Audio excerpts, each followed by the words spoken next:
बड़ी है बीजू। अच्छा, आप लोग कह रहे हो कि एज जो है बीजू की बड़ी है, पर कैसे पता चला आपकी कि एज बीजू की एज बड़ी है? सर क्योंकि उसमें दिया हुआ सर बीजू जो है अपनी सिस्टर से ट्वाइस है। हाँ, लेकिन वो तो अपनी बहन से बड़ा है, और यहाँ पे कोई डायरेक्ट रिलेशन थोड़ी ना। देखो मैं समझाता हूँ, अनीक और बीजू के बीच में जो डिफरेंस है एज का, तो मेरी बात ध्यान से सुनना, क्वेश्चन मैं यहाँ पे रीड कर रहा हूँ। इन दोनों के बीच में डिफरेंस है 3 इयर्स का, ठीक है। इसका मतलब क्या हुआ कि या तो ये 9 साल का, एग्जाम्पल ले रहा हूँ मैं अभी, खाली एग्जाम्पल के अकॉर्डिंग कर रहा हूँ, तो बीजू होगा 6 साल का। ये हो सकती है एक सिचुएशन कि अगर अनी 9 साल का और बीजू 6 साल का, तो दोनों के बीच के एज का डिफरेंस 3 ईयर हो गया, तो क्या पता अनी बड़ा हो। या फिर ये भी हो सकता था कि अगर ये 6 साल का है तो ये 9 साल का होगा, तो भी इनके एज का गैप जो है 3 साल का होगा। इस केस में क्या पता बीजू बड़ा हो अनी छोटा हो। फिर उन्होंने बोला कि अनी के फादर उसके डबल एज के थे, ठीक है। जो अनी के फादर धर्म थे वो उनके डबल एज के थे, तो यानी वो क्या पता अगर 9 ईयर्स का था तो 18 ईयर्स का होगा, या अगर वो 6 ईयर का मान रहे हैं तो 12 साल का होगा। तो यहाँ दो पॉसिबिलिटी आ रही है। ऐसे ही बीजू के बारे में बात ये थी कि वो अपनी बहन के डबल था, तो यानी उसकी बहन थी कैथी। तो अगर बीजू 6 साल का था तो कैथी 3 साल की होनी चाहिए थी, या बीजू 9 साल का तो कैथी 4.5 साल की होनी चाहिए थी। तो इस पूरी सिचुएशन में कहीं पता चल रहा है कि अनी और बीजू में से बड़ा कौन है? मुझे बताओ। नहीं सर। कहीं नहीं पता चल रहा। आप ये थोड़ा सा ना गेस वर्क कर रहे हो कि अनी बड़ा है बीजू बड़ा है, तो हमें कहीं नहीं पता कि दोनों में से बड़ा कौन है। ये ध्यान रखना, कहीं डायरेक्ट रिलेशन है ही नहीं जहां से हमें पता चल रहा हो कि कौन बड़ा है। इतनी सी बात समझ में आई? बताओ। तो यस सर। हमें नहीं पता, तो उस केस में हम क्या करेंगे, हम ये करेंगे यहाँ पर लेट करेंगे कि अनी एज जो है वो बड़ी है बीजू की एज से। दो सिचुएशन चलेगी, ध्यान रखना यहाँ पर इस क्वेश्चन के अंदर। और दूसरे केस में मैं लूंगा कि बीजू की जो एज है वो बड़ी है किससे? अनी की एज से, ठीक है। तो मैंने यहाँ पर दो सिचुएशंस ली है। एक सिचुएशन ली है कि अनी की एज बड़ी है बीजू की एज से, और दूसरी सिचुएशन में लिया कि बीजू की एज अनी की एज से। अब ऐसा बड़ा क्यों लेना पड़ा? क्योंकि अगर सपोज करो अनी छोटा होता बीजू से, तो मैं दोनों का अगर डिफरेंस लिख दूंगा और छोटे वाला आगे आ जाएगा, तो रिजल्ट क्या आना चाहिए था? नेगेटिव में आना चाहिए था। मेरी बात समझ आ रही है कि अगर हम स्मॉलर वैल्यू को आगे लिख देंगे और लार्जर वैल्यू को पीछे लिख देंगे, तो रिजल्ट हमेशा किस में आएगा? नेगेटिव में आएगा। बट हमारा जो आंसर है उनके बीच बीच का जो एज का डिफरेंस है वो पॉजिटिव में 3 ईयर है, तो इस वजह से हमने लेट करना जरूरी था, ठीक है। बिना लेट किए आपका क्वेश्चन नहीं हो सकता था। तो पहले हमने माना कि अनी की एज बड़ी है बीजू से, तो यानी x माइनस वाई इक्वल हो जाएगा 3 ईयर्स, ठीक है। या ईयर्स नहीं लिखता, खाली ऐसे लिख देता हूँ कि x minus y equal to 3। ये फर्स्ट इक्वेशन। इतना समझ में आया सबको कि अनी अगर मेरा x है, बीजू मेरा y है, और इनकी एज का डिफरेंस 3 है, तो x माइनस वाई इक्वल हो जाएगा 3 के। बताओ ये क्लियर है सबको? और x मैंने आगे क्यों लिखा है? क्योंकि अनी को मैंने माना यस था x बड़ा है। अब यहाँ पर उल्टा मैंने माना है कि यहाँ पे कह रहा हूँ बीजू बड़ा है। सर यहाँ पे y minus x is equal to 3 हो जाएगा। हाँ, यहाँ पे हम ले लेंगे y माइनस। तो मैं दो सिचुएशन ले रहा हूँ, ये फर्स्ट कंडीशन है और ये सेकंड कंडीशन है। इतना सबको समझ में आ गया? तो बिल्कुल हम बेसिक से चल रहे हैं यहाँ तक। बोलो। यस अब यस सर। अनी का जो फादर है धर्म, वो उससे डबल है एज अनी। तो अगर मैं बात करूं धर्म एज की, तो यहाँ पर धर्म की एज डबल है अनी की एज से, यानी धर्म की एज हो जाएगी 2x। वो तो यहाँ पे भी सेम ही रहेगी, क्योंकि धर्म जो है फादर है अनी का, और यहाँ पर भी x ही है, तो ये भी 2x ही रहेगा। तो ये आपको धर्म की एज पता चल गई, कितनी हो गई? 2x हो गई। अब मैं बात करूं कैथी की एज की, तो कैथी की एज बताओगे क्या होगी? कोई बताएगा मुझे कैथी की एज क्या होगी? सर उसकी होगी 2 इंटू वाई। गलत। बीजू बड़ा था सर कैथी से 2 2/y। गुना, ठीक है ना। तो वाई वो, अपॉन टू वाई अपॉन। हाँ y/2 हो जाएगी ना। बीजू की आधी एज की तो होगी, क्योंकि बीजू उसके डबल है एज वाइज। मेरी बात सुन आ रही है? बीजू बड़ा था डबल, तो अगर बीजू को मैं आधा करूंगा तो अपने आप कैथी के इक्वल आ जाएगा। तो इसको हम y/2 कर देंगे। इतनी सी बात क्लियर हुई? यहाँ पर बीजू बड़ा था, ठीक है ना, कैथी नहीं बड़ी थी। तो अगर ऑलरेडी एक बड़ी एज है, उसको आपने आधा करना है, तो उसको 2 से डिवाइड कर देंगे। जसकरण आप बताओ। यस सर और यस। बाकी अब लास्ट स्टेप रह गया, यस सर। क्योंकि ये इक्वेशन नहीं आई, हमें इक्वेशन मिलेगी तभी हम सॉल्व कर पाएंगे। अब अगला पार्ट है एज ऑफ कैथी एंड धर्म डिफर बाय 30 ईयर्स, कि धर्म और कैथी के एज के बीच का डिफरेंस है 30 ईयर। अच्छा एक चीज अब थोड़ा सा लॉजिकल मैं पूछ रहा हूँ, ध्यान से सुनना। धर्म और कैथी में कोई आपको डाउट है कि कौन बड़ा है कौन छोटा है? नो सर, नो और सर, धर्म ऑब्वियस सी नो। बात है कि धर्म वो उसका फादर है और वो उससे डबल जा रहा है, और इनकी एज में 3 साल सर का गैप था, तो धर्म ही बड़ा होगा। ये तो थोड़ा सा लॉजिकल वाली बात चल रही है। सर सर एक इक्वेशन ये बन जाएगी ना, 2x minus y upon 2 is equal to 30। हाँ, और वहां पर भी यही बनेगी, क्योंकि यहाँ से हम लॉजिकली हमें आंसर मिल रहा है कि धर्म की एज ही ज्यादा होगी कंपैरिजन टू कैथी। ठीक है, तो यहाँ पर भी सेकंड इक्वेशन यही बनेगी। तो अब आपके पास दो इक्वेशन आ चुकी हैं, इन दोनों इक्वेशन को हम साइड बाय साइड सॉल्व करेंगे। अब ध्यान रखना ये है फ्रैक्शन में, तो इसको पहले नॉर्मल कर लो एलसीएम लेके।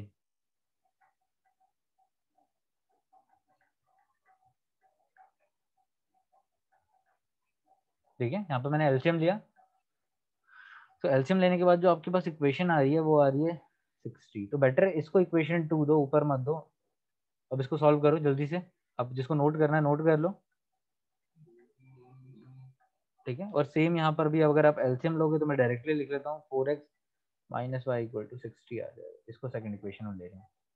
जल्दी से सॉल्व करना आप लोगों ने और बताना मुझे एक्स और वाई कितना कितना आ रहा है पहले कंडीशन में और दूसरे कंडीशन में।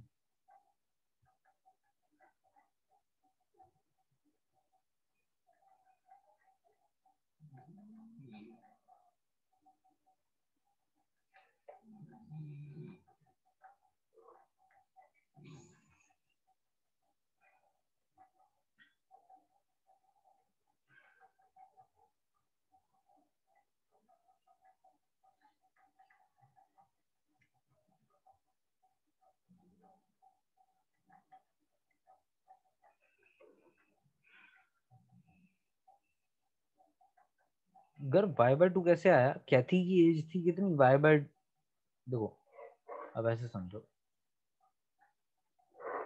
जो बीजू है वो डबल है किसके? कैथी के डबल है।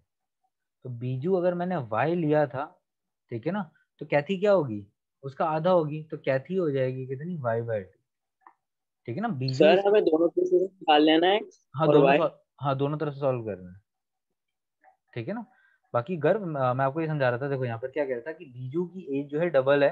यानी अगर मैं कोई और एग्जांपल समझाऊं तो बीजू सपोज करो 20 साल का है और कैथी उसकी आधी है, तो यानी जो भी बीजू की एज होगी उसको हम 2 से डिवाइड करेंगे तभी तो उसकी हाफ एज आएगी। तो वही अगर मैं सर इसकी एज वाई ले रहा हूँ, एक मिनट, तो इसको y/2 करूंगा तो ये आ जाएगा। ठीक है, हाँ बोलो क्या कह रहे हो? सर y की वैल्यू आएगी -16। देखो y सर नेगेटिव माइनस में तो आ ही नहीं सकती। नहीं, y नेगेटिव आ रहा है। सर नेगेटिव आ रहा है। एक बार रुको मुझे चेक करने दो, मेरे ख्याल से नेगेटिव तो सर नहीं आना मेरा चाहिए। सर मेरा x20 आ रहा है, y17। एक सेकेंड मैं बता देता हूँ। यहाँ पे अगर मैं या सब्ट्रैक्ट, x19 आ रहा है y16। देखो तीनों के अलग यस अलग, सर, x19। ठीक है एक बार चेक कर लेते हैं।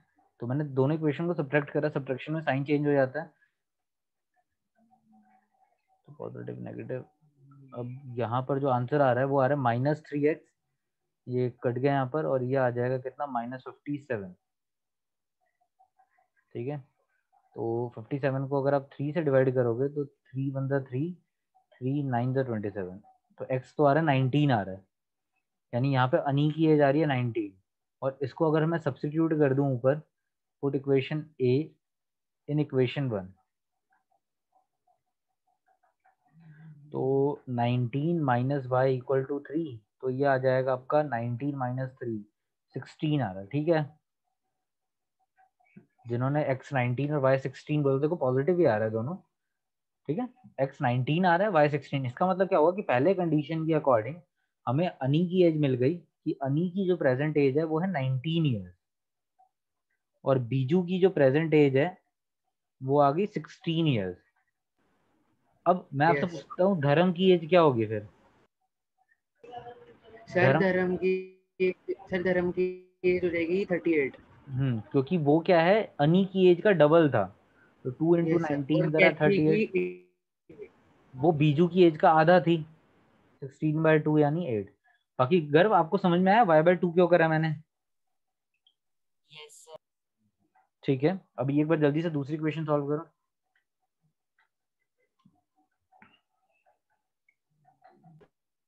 सर दूसरी कौन सी? ये वाली कंडीशन, दूसरा कंडीशन भी तो है आपके पास।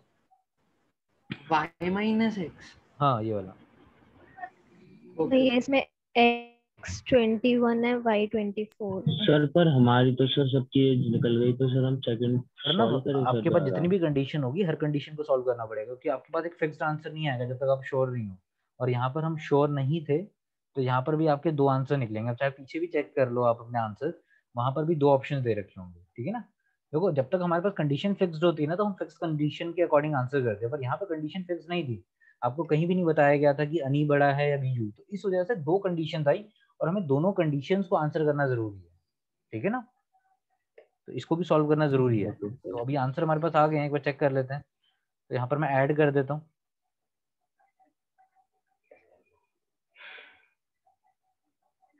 तो माइनस वाई आगे शिफ्ट कर दिया, 4x पीछे शिफ्ट कर दिया, 60 आ गया। बाकी आप पीछे भी चेक कर सकते हो, पीछे भी जो है आपके दो आंसर होने चाहिए। तो x अगर आपने सॉल्व करा तो इस कंडीशन में x आ गया 21, ठीक है। और अगर आप पुट कर रहे हो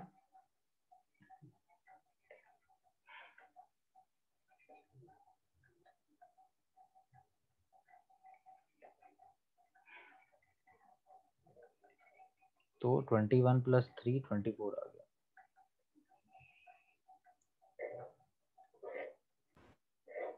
सर y24 आ जाएगा। Yes sir.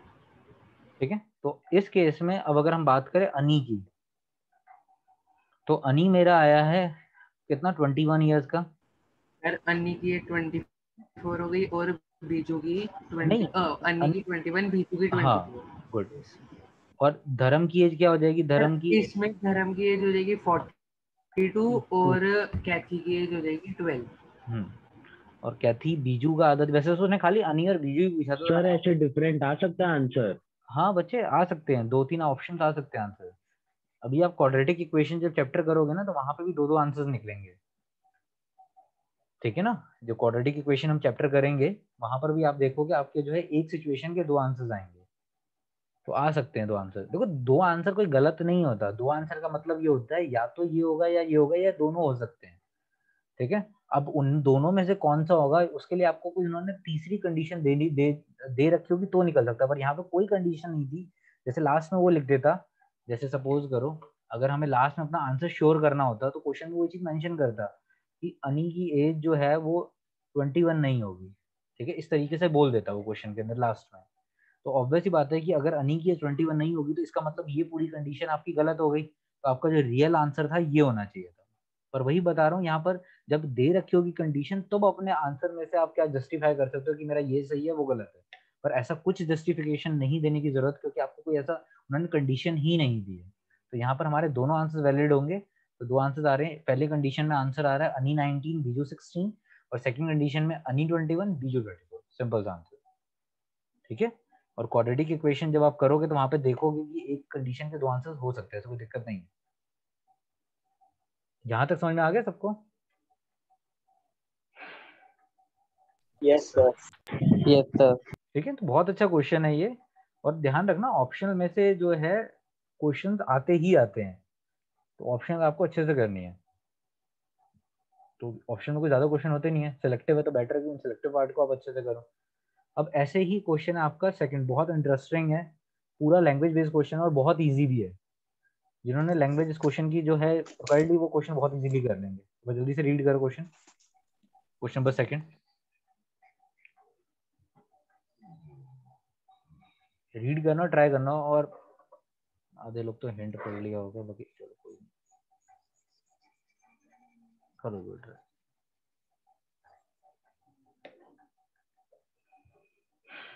मौलिक आपको समझ में आया?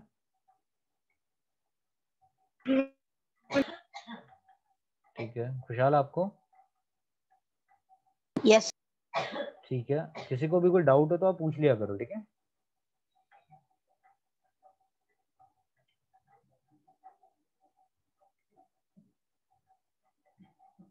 अब यहाँ कंडीशन बेस्ड है, ध्यान रखना। लैंग्वेज ही है मेन यहाँ पर। कंडीशन कैसे आप सोच रहे हो, किस तरीके से। अब इतना तो समझ में आ गया होगा कि दो जनों की बात हो रही है और उनके बीच में पैसों का लेन देन हो रहा है, कि अगर आप मुझे 100 दो तो मैं आपके डबल रिच हो जाऊंगा, आप मुझे 10 दो तो मैं आपके 6 टाइम रिच हो जाऊंगा, ठीक है। सर एक इक्वेशन शायद ये बनेगी 100x प्लस 2y। अरे लेट क्या करेंगे, सर इसकी स्टार्ट सर करो। इसकी लिख तो सकती है x minus 100 is equal to 2y। नहीं, पहले लेट क्या करेंगे, बिल्कुल स्टार्टिंग से चलते हैं ना, बिल्कुल भागने की जरूरत नहीं है। आप लेट क्या करो पहले बताओ, लेट क्या करें। Amount of money with friend a x और amount of money with friend b y। Let the money first person have, कि यहाँ पे दो बंदों के बीच में बात हो रही है तो मैं बात कर रहा हूँ first person have money equal to rupees x, ठीक है ना। कोई एक बंदा है, जैसे एक्स बंदा है, उसके पास एक्स रुपीज है, और ऐसे ही कोई सेकंड पर्सन है, उसके पास जो है वाई रुपीज है। अब इन दोनों के पास इतना इतना पैसा ऑलरेडी है, एक के पास एक्स रुपीज है, एक के पास वाई रुपीज है। अब कंडीशन क्या है कि पहला बंदा कहता है, यानी फर्स्ट पर्सन कहता है कि गिव मी 100, आप मुझे 100 रुपए दो, ठीक है ना। I shall then become twice as rich as you. तो ध्यान से सुनना कंडीशन। तो सर इसका इसका ये कंडीशन नहीं बन जाएगी कि x plus 100 is equal to 2y? अरे नहीं है, एक मिनट रुको तो सही, आप तीनों ने लगभग सेम ही आंसर बोला है, पर मैं कह रहा हूँ नहीं, सुनो मेरी बात ध्यान से। वो उससे ना 100 रुपए मांग रहा है, कौन मांग रहा है, पहला बंदा। तो इसको 100 रुपए मिल गए होंगे, तो यहाँ तक तो आप सारे सही बोल रहे हो। x प्लस पर यहाँ पर उसके पैसे चले भी तो गए होंगे ना, तो अगर y माइनस। हाँ मेरी बात समझ में आ रही है कि अगर आपसे कोई पैसे मांग रहा है तो आप दे भी तो रहे हो ना, तो आपकी जेब से माइनस भी तो हो रहा है। अब जब उसने 100 रुपए दे दिए और उसको 100 रुपए मिल गए, तो कंडीशन क्या हो रही है कि मैं तुम्हारे 2 गुना रिच हो जा रहा हूँ। यानी इसको पैसा मिला तो ये रिचर हो गया, ये रिच हो गया और ये पुअर हो गया। और दोनों को अगर बराबर करना है तो जो ट्वाइस रिच हो रहा है, यानी 2 जो मल्टीप्लाई हो रहा है, वो कहाँ मल्टीप्लाई करेंगे, 2y। हाँ मेरी बात सुनो एक बार, मैं सर y माइनस एक बार रिपीट कर रहा हूँ, एक सेकंड मैं सबके लिए कर रहा हूँ ना एक बार, फिर आप बता देना। तो मेरा क्वेश्चन ये था कि अगर इसको पैसा मिल गया तो वो रिच हो रहा है और ये बेचारा पुअर हो रहा है। अब ये रिच जो हो रहा है उसका डबल रिच हो रहा है, कह रहा है तुम्हारे डबल हो गया हूँ। तो अब मुझे दोनों को बराबर करना है, तो मल्टीप्लाई कहाँ होगा, पुअर की साइड होगा, तभी तो पुअर की साइड। हाँ जी गुड, क्योंकि ऑलरेडी ये रिचर पर्सन है, तो रिचर को अगर पुअर के इक्वल लाना है तो पुअर की हेल्प होगी, तो हम पुअर की तरफ 2 मल्टीप्लाई करेंगे, देन ये इक्वेशन बनेगी। तो गलती सबको समझ में आई, गलती क्या कर रहे थे आप, 2y कह रहे थे, 2y नहीं होगा, 2 इंटू वाई माइनस 100 होगा, ठीक है। अब इसको सॉल्व करते हैं।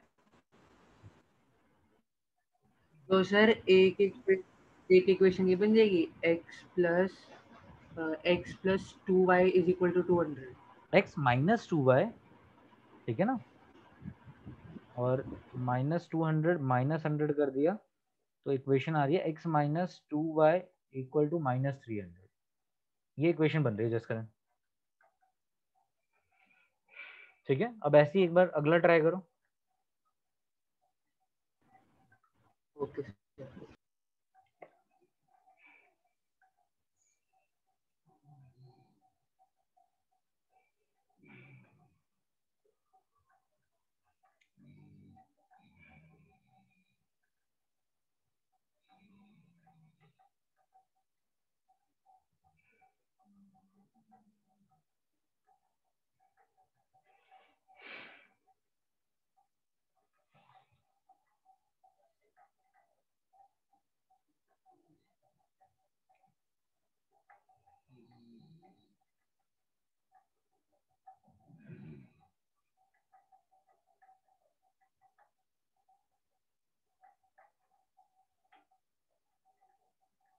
सर दूसरी इक्वेशन भी आ गई। क्या आ रही है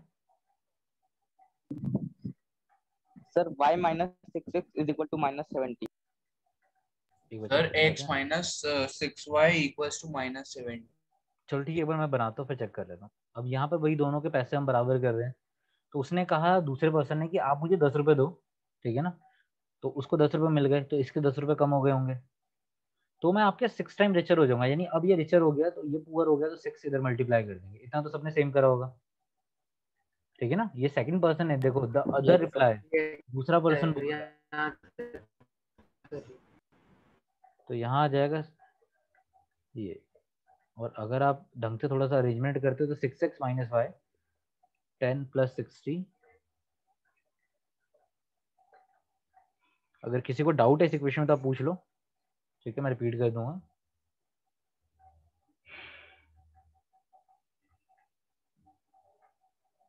ठीक है, तो ये इक्वेशन आ रही है। अब जल्दी सॉल्व करके आपने मुझे पैसा बताना है कि इसके पास कितने रुपए हैं। जो इतने बड़ी बड़ी बातें कर रहे हैं ये लोग, कितने कितने रुपए लेके घूम रहे हैं बताओ।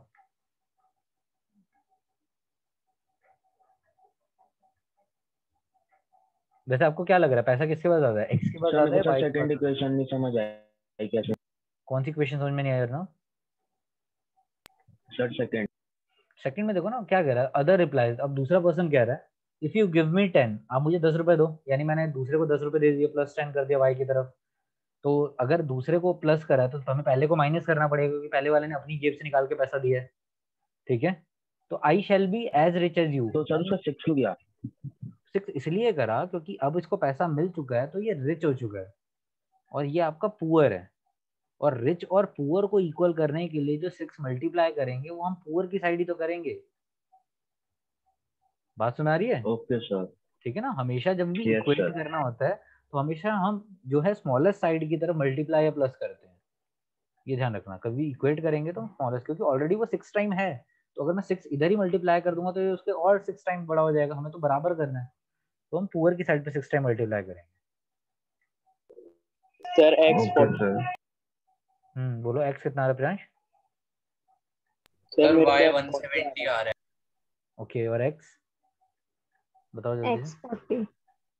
सर मेरा हम्म कितना आ रहा है? मेरे को आवाज कट जा रही है, जैसे आप आंसर बोलने जा रहे हो ना। सर मेरा वाई 170 आ रहा है। ठीक है, विनय का वाई 170 आ रहा है। एक बार आप प्रियांश आप बताओ, आपकी आवाज कट जा रही है जैसे आप आंसर बोल रहे हो ना। आपका वाई और एक्स कितना आ रहा है? और बाकी किसी का आया हो आंसर बताओ। भैया वाई आ रहा है 170 और एक्स आ रहा है 40। ठीक है तो यस सर X40 आ रहा है। ठीक है, मतलब ऑलमोस्ट सबका यही मैच कर रहा है, तो आपका यही आंसर, एक सेकेंड। तो यही आंसर आपका वाई 170 आ रहा है, यानी ऑब्वियस बात है कि रिचर कौन है सबसे ज्यादा, वाई वाला, उसके पास 170 रुपए है, और एक्स उसके पास 40 रुपीज है। ठीक है, तो आप इसको सॉल्व कर लेना, मैं नहीं करेगा यहाँ पर। सर मेरा नहीं है। आपका नहीं आ रहा कैलकुलेशन, क्या गलती कर रहे हो? देखो सिंपल है, अगर हम ट्राई करेंगे y दोनों का कट करने की तो मुझे सेकंड इक्वेशन पे मल्टीप्लाई करना होगा 2 से। सर ये वाई कट कर रहा हूँ मैं। तो अगर मैं इक्वेशन 2 को 2 से मल्टीप्लाई करूंगा तो यहाँ 12x आ जाएगा, माइनस 2y आ जाएगा और ये 70 आ जाएगा। अब यहाँ पर अगर मैं सब्ट्रैक्ट करता हूँ इससे, तो इक्वेशन ऊपर नीचे लिख सकते हो, इससे कोई फर्क नहीं पड़ता, आंसर सही आता है। तो मैं दोनों को सब्ट्रैक्शन कर रहा हूँ यहाँ पर, नेगेटिव पॉजिटिव पॉजिटिव, ये कट गया। सर वो 70 के नहीं आएगा, 140 हो जाएगा ना, 2 से इंटू हो जाएगा। अरे हाँ 140 हो जाएगा, सॉरी। तो अगर ये 140 हो जाएगा तो ये आ जाएगा 440 आ जाएगा। x कितना आ रहा है? 440 डिवाइडेड बाय 11, तो 40 आ गया। Yes sir. अब आ गया। Yes sir. अब इसको पुट कर दो।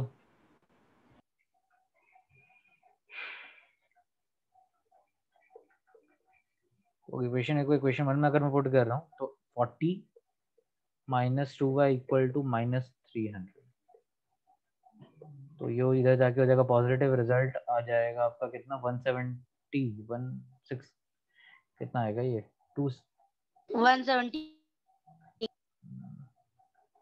ये 40 मैंने सही वैल्यू पुट करी है ना यहाँ पर। अच्छा ये नेगेटिव ही यस सर वो होगा। 340 हो ठीक जाएगा। है ठीक है, नेगेटिव होगा, मैं उसको पॉजिटिव ले रहा था यार। सॉरी, एक बार जो दिमाग 2-3 जगह चलता है ना तो होता है।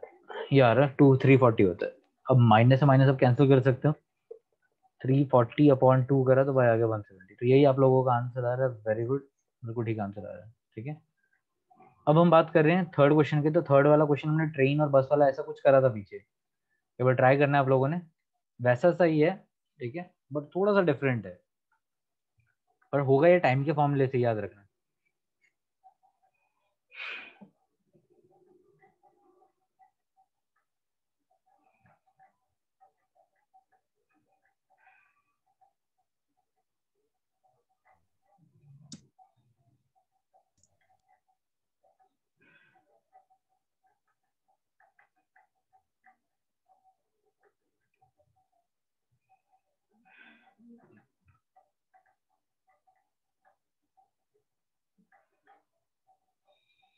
अब यहाँ दो चीज मिसिंग है, डिस्टेंस मिसिंग है और आपका स्पीड मिसिंग है, तो उनको लेट करना है।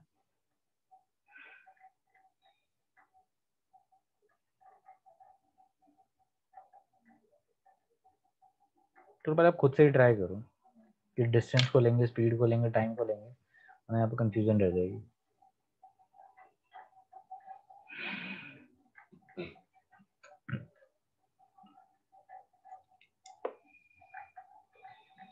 मैं चाहता हूँ एक बार आप ही ट्राई करो।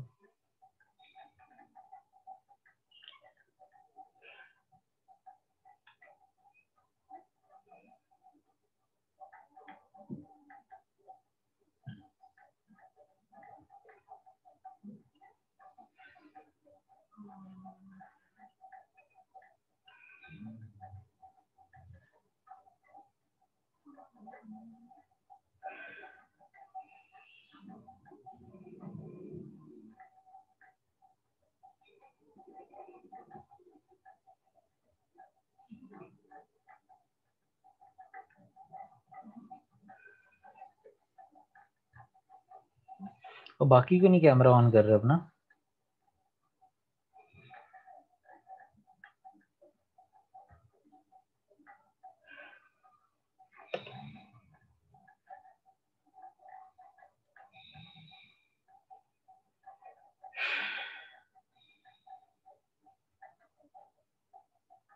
ठीक है,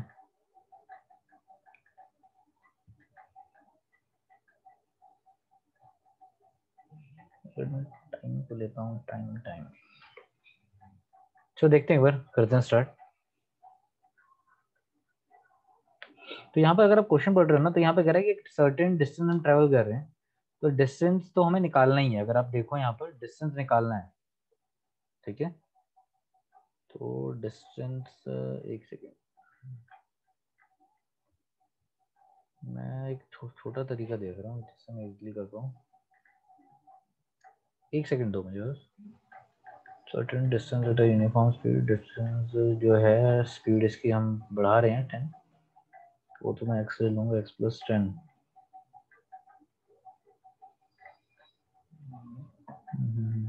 अगर मैं उसको y ले लेता हूँ तो y फायदा होगा कुछ? चलो देखो, let the distance be x kilometre और स्पीड हमने ले लिया y किलोमीटर पर आवर, ठीक है। क्योंकि तीसरी चीज हमारी जो मिसिंग है वो हमें नहीं पता, तो हम ऐसे कर रहे हैं। एक सेकंड मैं यहाँ पे कर लेता हूँ, फिर आंसर चेक करता हूँ। अब समझो जरा, टाइम का फॉर्मूला क्या होता है? Distance upon speed. तो यहाँ पर अगर मैं डिस्टेंस x ले रहा हूँ और स्पीड y ले रहा हूँ, तो टाइम आ जाएगा x अपॉन y। अब अगर मैं अपने क्वेश्चन के से यहाँ देखता हूँ, क्या कह रहा है? If the train would have 10 kilometre और फास्टर, तो अगर मैं अपने ट्रेन की स्पीड जो है 10 किलोमीटर आवर फास्टर कर दूंगा, तो उसको 2 घंटा कम लगेगा अपने शेड्यूल टाइम से, ठीक है। तो इसका क्या मतलब हुआ कि अगर वो नॉर्मली इस टाइम पे जा रहा था, टाइम का फॉर्मूला क्या होता है? Distance upon speed. यानी ये एक तरीके से x अपॉन y मैंने क्या करा, टाइम निकाल लिया कि अगर वो नॉर्मल डिस्टेंस और नॉर्मल स्पीड से जाता तो उसको इतना टाइम लगता, ठीक है। पर एक्चुअल कंडीशन में क्या हो रहा है कि जो उसका जो डिस्टेंस है, यानी जो x है। सर आपकी आवाज कट गई एकदम से। अच्छा, बाकियों को भी कट रही है आवाज? नहीं भैया आपकी सही आ रही है। नो सर, नहीं भैया।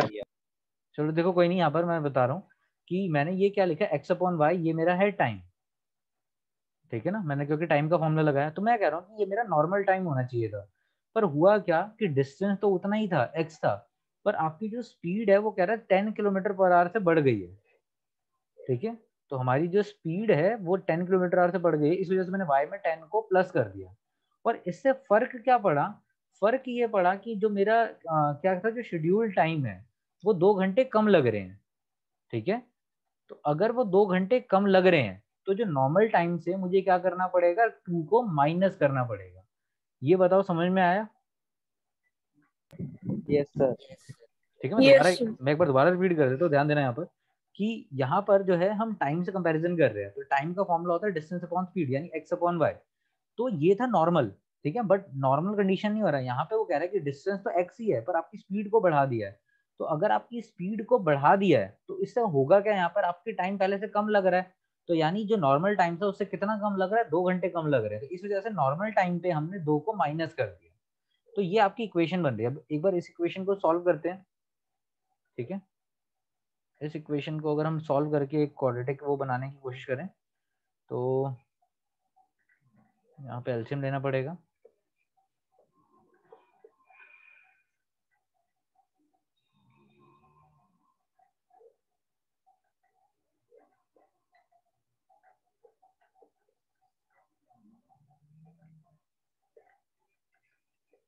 ठीक है, ये क्रॉस मल्टीप्लाई करा हमने यहाँ पर, तो क्रॉस ब्रैकेट जब ओपन करते हैं तो मैं थोड़ा सा यहाँ ज़्यादा एलेबोरेट कर रहा हूँ। y को पूरे ब्रैकेट से मल्टीप्लाई करेंगे और 10 को पूरे ब्रैकेट से मल्टीप्लाई करेंगे, तो यहाँ पर आ जाएगा xy minus xy minus 2y square plus 10x minus 2, ये 20y हो जाएगा। अब अगर इसको ढंग से करेंगे तो एक्स वाई उधर जाके नेगेटिव हो जाएगा, ठीक है ना। इसको मैं या लेकिन यहाँ पर वाई स्क्वायर आ रहा है, इसको सॉल्व करने में कोई दिक्कत नहीं होगी, चलो हो जाएगा। वैसे तो आपका इक्वेशन ही है, तो एक्स वाई से एक्स वाई कट गया, वहाँ जाके नेगेटिव हो जाएगा। तो आप ये कह सकते हो हमारे पास इक्वेशन अभी ये आ रही है, ठीक है। अभी नॉर्मल सॉल्व करा है, ज़्यादा परेशान नहीं होना आप लोगों ने, नॉर्मल कैलकुलेशन करी है हमने। अगर आप कैलकुलेशन चेक करो साथ साथ की कोई गलती है कुछ प्रॉब्लम है तो बताओ मुझे, आप भी अपनी कैलकुलेशन करो इतनी। फिर दूसरी इक्वेशन की बात करते हैं हम। सर ये फर्स्ट इक्वेशन ठीक आ रही है। हाँ जी, ये फर्स्ट इक्वेशन आई है अभी हमारी।